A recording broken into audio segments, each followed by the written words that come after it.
नाज़रीन आदाब, मैं खालिद शहबाज, आप देख रहे हैं गवाह न्यूज़। हमास के इसराइल पर अचानक हमले और इसके बाद जंग की शुरुआत ने जहां सारी दुनिया में खलबली मचा दी, वहीं मुस्लिम दुश्मन अनासिर एक किस्म के खौफ में है और इन्हें इस बात का अंदेशा है कि हमास ने जिस जुर्रत और बहादुरी के साथ अपने से कई गुना ताकतवर इसराइल को नाको चने चबवा दिए, इसकी हिकमत अमली से अमरीकी खुफिया एजेंसी CIA और इसराइली सीक्रेट सर्विस मोसाद जिस तरह चारों खाने चित हुए हैं, कहीं ऐसा ना हो कि दुनिया भर के मजलूम इसी तर्ज पर अपने दुश्मनों पर पलटवार कर दें, क्योंकि मजलूम बिलखुसूस मुसलमान कभी भी मौत से नहीं डरते और जब मुकाबले पर आ जाते हैं तो अपने से कई गुना ताकतवर और तादाद में ज्यादा लश्कर को शिकस्त फाश देते हैं। हमास फलस्तीनियों की मजलूमियत, इसराइल के मुसलसल जबरो सितम से बेजार होकर अचानक हमले के लिए मजबूर हो गए और इसका नतीजा सारी दुनिया के सामने है। अफसोस इस बात का है कि मीडिया हमेशा की तरह जानिबदार है। इसराइली बमबारी और सैकड़ों शीरखार बच्चों की मौत इन्हें दिखाई नहीं देती। वो इसराइल को अपने डिफेंस का हक देना चाहती हैं और फलस्तीन अपनी ही सरजमीन हासिल करने के लिए जद्दोजहद करता है, तो इसे दहशतगर्दी का नाम दिया जा रहा है। बीजेपी और इसकी हमख्याल जमातें कोशिश कर रही हैं कि इसराइल की हिमायत में तहरीक चलाई जाए और उसे इलेक्शन का मौजू बनाया जाए। बीजेपी अपने कायद वाजपेयी की इस तकरीर को जाने क्यों फरामोश कर रही है, जिन्होंने 1977 में वजीर खारिजा की हैसियत से कहा था इसराइल को फलस्तीनी इलाका खाली करना चाहिए।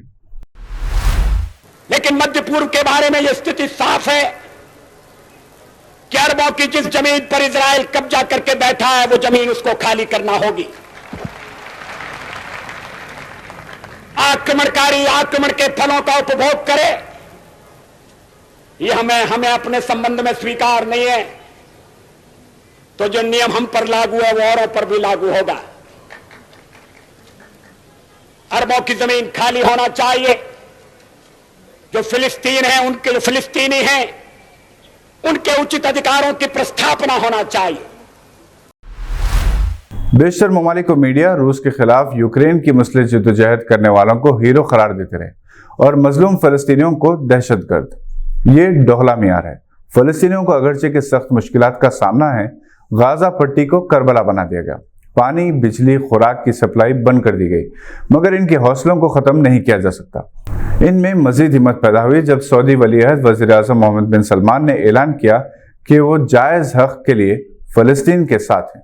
वो इसराइल के साथ जारी तनाज़े को ख़त्म करने के लिए कोशिश कर रहे हैं। इस सिलसिले में उन्होंने तुर्की सदर से भी राब्ता किया। लबनान ने भी फलस्तीन का साथ देने का ऐलान किया और ईरान तो बहरहाल पहले ही से साथ है। एक इत्तला के मुताबिक हाल ही में ईरान को जो रकम तहदीदात की वजह से रोक दी गई थी वो मिल गई और वो रकम इसने हमास को ट्रांसफर कर दी, जिसने जदीद हथियार खरीदे।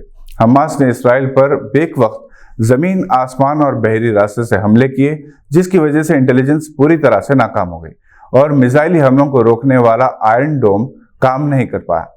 हमास के मुसल्ला विंग में 30,000 जंगजू हैं जो सर पर कफन बांधे हुए हर लम्हा इसराइल से मुकाबले के लिए तैयार रहते हैं। दर-ए-असना मजलिस के सदर बैरिस्टर असदुद्दीन अवैसी ने फलस्तीनियों के साथ यगानियत का इजहार करते हुए हुकूमत हिंद से मुतालबा किया कि वो भी पेशर हुकूमतों की तरह फलस्तीन की हिमायत करें। लोग को चाहिए कि बीजेपी के एक बहुत बड़े नेता जो आज इस दुनिया में नहीं है, जो इस देश के प्रधानमंत्री थे, जिनका वीडियो बड़ा वायरल हो रहा है, उनके भाषण को सुन लीजिए आप। उन्होंने फलस्तीन के बारे में क्या कहा था कि अरबों की जमीन पर कब्जा कर लिया गया है। और दूसरी बात यह है कि भारत में हमने एक पोस्ट स्टैंप निकाला था, सॉलिडेरिटी विद पैलेस्टाइन, वो भी आजकल देख रहे हैं आप लोग।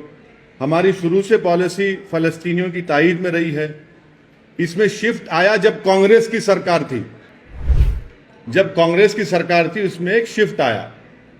तो ये एक, और फिर पांचवी बात यह है कि ओस्लो एग्रीमेंट हुआ और ओस्लो एग्रीमेंट में कहा गया था कि वेस्ट बैंक और गाजा में इंडिपेंडेंट पैलेस्टीनियन कंट्री बनाया जाएगा। 5 साल जाके 30 साल हो गए। तो इसकी जिम्मेदारी ओस्लो एग्रीमेंट की सब पर थी। आलम इस्लाम के मुमताज स्कॉलर मौलाना तकी उस्मानी ने नमाज फजर में कुनूत नाज़िला पढ़ने की अपील की है। आज के लिए बस इतना ही। नई खबरों के साथ फिर होगी मुलाकात। अगर आप हमारे चैनल पर नए हैं तो सब्सक्राइब करते हुए बेल आइकन दबाना ना भूलें। हम फिर हाजिर होंगे। देखते रहिए गवाह।